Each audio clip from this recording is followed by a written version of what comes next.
আসসালামু আলাইকুম প্রিয় দর্শক, অন্য মঞ্চের আলাপচারিতায় আপনাদের সকলকে আমন্ত্রণ জানাচ্ছি। কথা বলার জন্য আজ আমরা আমন্ত্রণ জানিয়েছি এবং আমাদের সঙ্গে যুক্ত হয়েছেন বিএনপি নেতা বীর মুক্তিযোদ্ধা জনাব ফজলুর রহমান। গত এক বছর ধরে আলোচনা এবং সমালোচনার একেবারে শীর্ষ পর্যায়ে রয়েছেন। এমনি তিনি যথেষ্ট আলোচিত এবং তার রয়েছে একটি গৌরব উজ্জ্বল ইতিহাস, এবং সেই ইতিহাসে তিনি কখনো ধান্দাবাজি করেছেন, কখনো চাঁদাবাজি করেছেন, অন্যের অর্থ লোপাট করেছেন। ইবলিশ শয়তান সে কথা বলতে পারবেন। আমাদের প্রচলিত সমাজে যেটি রয়েছে সেটি হলো তেল মারা, ক্ষমতাকে আঁকড়ে থাকার জন্য ক্ষমতাধর যারা রয়েছেন দলের এবং সরকারের, তাদের পদলেহন করা। দ্বিতীয়ত, যাদের হাতে রাষ্ট্র ক্ষমতা রয়েছে, রাষ্ট্রের পিস্তল রয়েছে, গোলাবারুদ রয়েছে, আগ্নেয়াস্ত্র রয়েছে, তাদেরকে জমের মতো ভয় পাওয়া, যে জিনিসগুলো জনাব ফজলুর রহমান সাহেবের ভিতরে নেই। বাংলাদেশের মুক্তিযোদ্ধা অনেক আছেন, কিন্তু কর্মক্ষেত্রে সাহস দেখাতে পেরেছেন এবং সাহসী হয়ে দীর্ঘদিন ধরে মুক্তিযুদ্ধ থেকে আজ অবধি ঠিক একই ধরনের সাহস নিয়ে, বিপ্লব নিয়ে, শক্তি নিয়ে টিকে আছেন সম্ভবত জনাব ফজলুর রহমান একজন। মুক্তিযুদ্ধে তার সাথে অনেক বড় বড় বীর ছিলেন, অনেকে আহত হয়েছেন, অনেকে নিহত হয়েছেন, অনেকে স্বাভাবিকভাবে মারা গিয়েছেন, অনেকে জীবিত আছেন, কিন্তু তাদের কারোর বিরুদ্ধে আর্থিক কেলেঙ্কারি, কারোর বিরুদ্ধে বেয়াদবি করা, ঔদ্ধত্য দেখানো, অহংকারী একটা মনোভাব, এই জিনিসগুলো রয়েছে। কিন্তু জনাব ফজলুর রহমান তিনি যে কথাগুলো বলেন বা তার যে কথাগুলোতে যারা বিক্ষুব্ধ, সেটা একটা বিশ্বাসের বিষয়। কিন্তু ব্যক্তিগতভাবে তিনি কারোর সঙ্গে খারাপ আচরণ করেছেন, রাগারাগি করেছেন, কারোর সঙ্গে তার কোনো স্বার্থের সংঘাত হয়েছে, এরকম ঘটনা বাংলাদেশে দ্বিতীয়টি নেই। তো সেই জনাব ফজলুর রহমান তিনি এই গত এক বছর ধরে জামাতের বিরুদ্ধে, রাজাকারদের বিরুদ্ধে, আলবদরদের বিরুদ্ধে, শিবিরদের বিরুদ্ধে যে অপ্রিয় কথাগুলো বলছেন, কখনো কখনো সেটা নিষ্ঠুর কথা হয়ে যায়, আবার কখনো কখনো দেখা যাচ্ছে যে রাগের অতিশয্যে তিনি ধৈর্য হারিয়ে ফেলেন, এবং সেক্ষেত্রে হয়তো তার শব্দ চয়ন, তার বডি ল্যাঙ্গুয়েজ এবং তার কণ্ঠের যে রিদম, এটি নিয়ে অনেকেরই আপত্তি থাকতে পারে বা আছে, এবং স্বয়ং ফজলুর রহমান সাহেবও হয়তো খবর রাখেন বা বেখেয়াল নন। কিন্তু সমস্যা হলো যে প্রতিটি মানুষের একটা চিন্তার আদর্শ থাকে, একান্ত আপন এবং একান্ত কর্তব্যগুলো বিষয় থাকে। যে মানুষগুলো মুক্তিযুদ্ধ করেছে, এখন যেভাবে যারা বিপ্লবী আছেন, তাদের কাছে বিপ্লবটা যেভাবে তাদের পিতামাতার মতো পবিত্র, আপন, এবং এই বিপ্লব নিয়ে যেভাবে কেউ কথা বলে, কটাক্ষ করলে তাদের মাথায় রক্ত উঠে যায়, তেমনি যারা মুক্তিযুদ্ধ করেছেন, মুক্তিযুদ্ধ দেখেছেন, মুক্তিযুদ্ধে আপনজন হারিয়েছেন, তাদের সামনে মুক্তিযুদ্ধ নিয়ে যদি কোনো নেতিবাচক কথা বলা হয়, তারা আর মাথা ঠিক রাখতে পারে না। দ্বিতীয়ত হলো, মানুষের 60 বছরের পর কিছু শারীরিক জটিলতা দেখা দেয়। শরীরের সঙ্গে সঙ্গে মনের ভারসাম্যতা, মনের স্ট্রেংথ এবং ব্রেইনের যে সার্কুলেশন হয়, নিউরনের যে সার্কুলেশন, এখানে কিছুটা হলেও ঘাটতি দেখা দেয়। তো সেই দিক থেকে একজন মানুষ 50, 55, 60 বছর বয়সে যেভাবে তার সকল কিছু শব্দচয়ন, কথা, বডি ল্যাঙ্গুয়েজ, তারপর কণ্ঠস্বর যেভাবে নিয়ন্ত্রণ করতে পারেন, এটা আসলে 70-এর পরে ভাবে থাকে না। এখন দেখুন, আপনি মাহমুদুর রহমান মান্না, ফজলুর রহমান, কিংবা একটা সময় ছিলেন নূরে আলম সিদ্দিকী সাহেব, তুফাইল সাহেব, আমাদের ঢাকার মেয়র মোহাম্মদ হানিফ সাহেব, এরা আসলে রাজনীতির ছন্দের জাদুকর বলা হয়।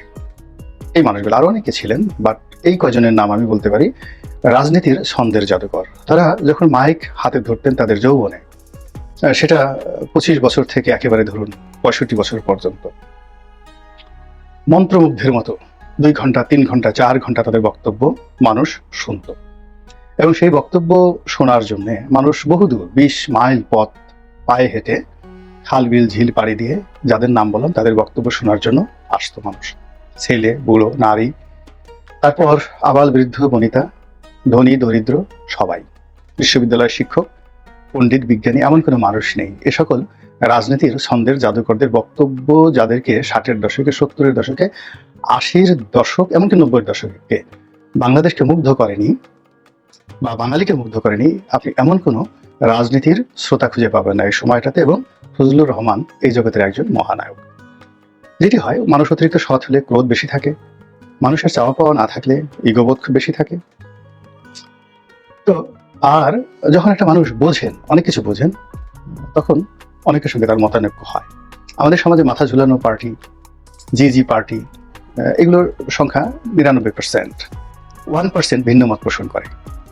আবার যারা ভিন্ন মত পোষণ করে, এরকম যদি 100 জন লোক আনেন, তাহলে তাদের মধ্যে মাত্র একজন লোক প্রতিবাদ করার সক্ষমতা রাখে। তাহলে প্রতি 10,000 লোকের মধ্যে একজন লোক প্রতিবাদ করার সক্ষমতা রাখে। তাহলে কি হলো? জেনারেল হিসেবে জনাব ফজলুর রহমান 10,000 লোকের মধ্যে একজন, জেনারেল পাবলিক। আর সাহসী মানুষ যারা ভিন্ন মত পোষণ করে, তাদের 100 জনের মধ্যে একজন।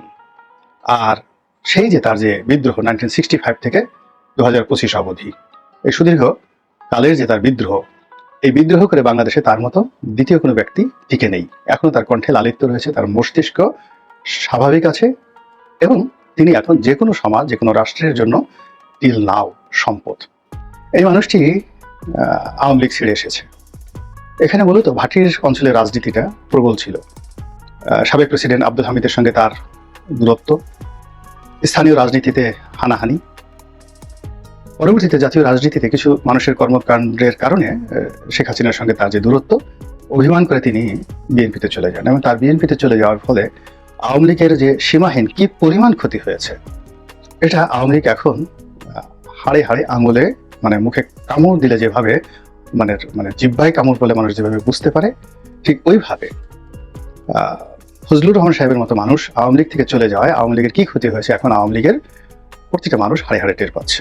অন্যদিকে এই মানুষটি বিএনপির দুঃসময়ে যখন বিএনপির পক্ষে কথা বলেছে, আপনারা জানেন যে জনমত গঠনে, পার্মানেন্ট জনমত গঠনে সবচেয়ে গুরুত্বপূর্ণ ভূমিকা হলো কলম। বিএনপির পক্ষে কলম ধরা লোক আগে ছিল, কিন্তু গত 10-15 বছরে কলম ধরার মতো মানুষ নেই। যার কলম বা কলাম পড়ে যারা, মানে ধরেন 1 কোটি লোক বা 50 লাখ লোক জিয়াউর রহমানকে চিনেছেন, খালেদা জিয়াকে চিনেছেন, তারপরে তারেক রহমান সাহেবের প্রতি প্রেমমুগ্ধ হয়েছেন, এরকম কোনো লেখক, কলামিস্ট বাংলাদেশে একজনও গত 15 বছর বা 20 বছরে কেউ নেই। বিএনপি যারা আছে তারা বক্তা, এবং সেই বক্তার যে জায়গাটিতে যদি ধরেন জনমত সৃষ্টির ক্ষেত্রে, জনাব Fazlur Rahman is a James, মানে রত্ন। অনেকেই ভালো বক্তব্য দেন, একসময় খুব ভালো বক্তব্য দিতেন, মন্ত্রমুগ্ধের মতো মানুষ শুনতো তার বক্তব্য, যেমন AQM বদরুদ্দোজা চৌধুরী। তিনি তো নেই। বক্তব্য দিতেন খুব চমৎকার ভাবে বক্তব্য দিতেন KM ওবায়দুর রহমান, না, বক্তব্য নেই। মানুষের জন্য বক্তব্য দিতেন শাহ মোয়াজ্জেম হোসেন, নেই।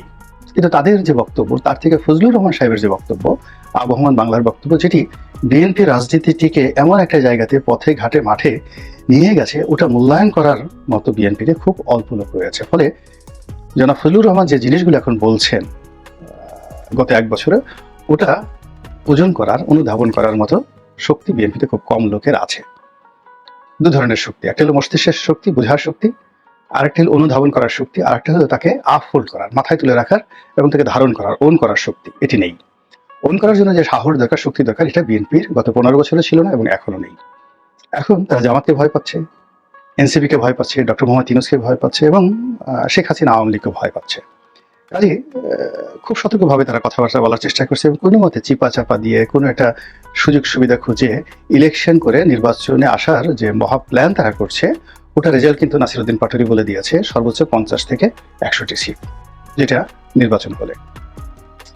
আর যদি এখানে যারা নির্বাচন পরিচালনা করবে তাদের সেই সিন্ডিকেটটা খুব শক্তিশালী হয়, তাহলে 2018 সনে যে ফলাফল হয়েছিল, বা 2008 সনে 9 পার্লামেন্টে যে ফলাফল হয়েছিল, তার চেয়ে খুব বেশি ফলাফল হবে না যদি সিন্ডিকেট করে। তো এই বিষয়গুলো বিএনপি যারা লোকজন, তারা কগনিজেন্সে না নিয়ে তারা শুধু নির্বাচন করছে। নির্বাচনের মাঠে যে জিনিসটি দরকার, সেটি হলো আপনি বোঝার চেষ্টা করুন, যেটা ফজলুর রহমান বুঝতে পেরেছেন।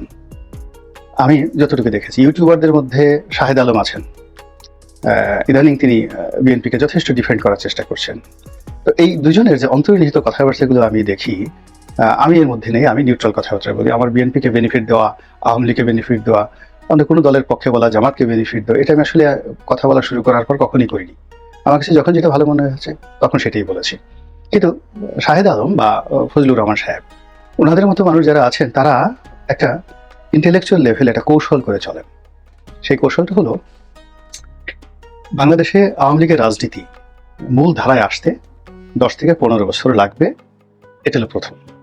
দ্বিতীয়ত হলো এখন আওয়ামী লীগের যে সকল শীর্ষ নেতৃবৃন্দ আছেন তাদের মধ্যে একজনও বাংলাদেশে ফিরে আসবেন এবং রাজনীতিতে পুনর্বাসন হবেন, এর সম্ভাবনা আমি নাম বললাম না। প্রথম যারা পালিয়ে গেছেন এরকম ধরেন 100 জন নেতা, তরুণ থেকে একদম বৃদ্ধ পর্যন্ত ফিরে এসে বাংলাদেশে রাজনীতিতে পুনর্বাসিত হবেন, আবার মঞ্চ কাঁপাবেন, এটা সম্ভাবনা 1%ও নেই। তাহলে কি হলো? এই যে 35% ভোট এবং তাদের আরো সাপোর্টার মিলে প্রায় 50% ভোট, তারা উদ্দেশ্যহীনভাবে ঘুরে বেড়াচ্ছে এবং তারা এই ফজলুর রহমান সাহেব বা শাহিদ আলমদের কথার মধ্যে এক ধরনের শান্তি খুঁজে পাচ্ছে, প্রশান্তি খুঁজে পাচ্ছে এবং তাদেরকে বিশ্বাস করতে চাচ্ছে এবং তাদেরকে ভালোবাসতে চাচ্ছে। ফলে এই লোকগুলো যখন বিএনপিকে ওন করবে বা বিএনপি এদেরকে ওন করবে, বিএনপি না চাইলেও অনেক ভোট, আওয়ামী লীগের ভোট এখানে চলে আসবে। এই গেল একটা সমীকরণ। 2 নম্বর সমীকরণ হলো যে আওয়ামী লীগের ভোট কেনার জন্য, টানার জন্য, ম্যানেজ করার জন্য জামাত, এনসিপি প্রাণান্ত চেষ্টা চালিয়ে যাচ্ছে।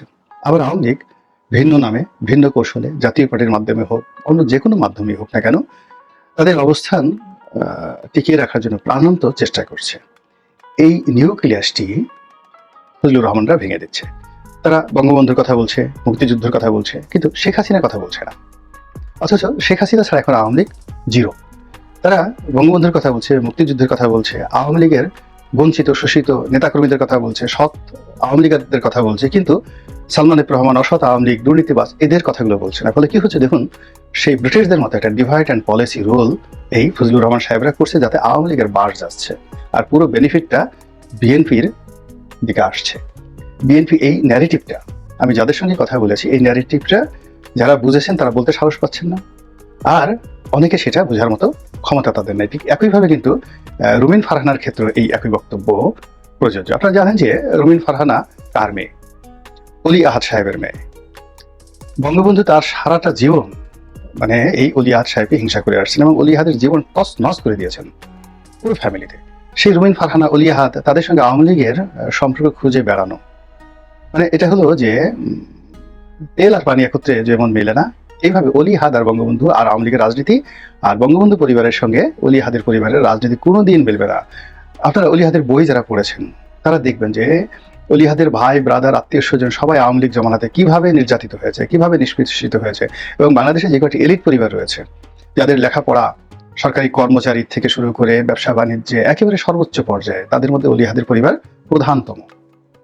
এরকম মানে জুয়েল পরিবার বাংলাদেশে খুব অল্প রয়েছে। এখন সেই রুমিন ফারহানাকে আপনি অন্য যে কোনো ট্যাগ দিতে পারেন, কিন্তু আওয়ামী লীগের ট্যাগ যারা দিচ্ছেন তারা মূলত না বুঝে দিচ্ছেন এবং বিএনপির একটা অ্যাসেটকে, মানে বিএনপির একটা মাউথ স্পেসকে শেষ করার জন্য তারা প্রাণান্ত চেষ্টা করছেন। এইভাবে অনেক, আপনি ধরুন সৈয়দ আশির বা আশরাফি পাপিয়া, কিংবা ধরেন নীলুফার চৌধুরী মনি, আমি জানি না তাদের এখন বিএনপি রাজনীতিতে কতটা যাকে বলা হয় প্রভাব প্রতিপত্তি রয়েছে, কিংবা হারুন, পাপিয়ার যে হাজব্যান্ড জনাব হারুন, মানে এদের পায়ের নখ থেকে চুল পর্যন্ত বিএনপি, মরে গেলে বিএনপি, এবং এরা জীবন জিন্দিগিতে মরে গেলে আওয়ামী লীগের নাম শুনলে এদের 14 গোষ্ঠী সবাই রিরি করে ওঠে।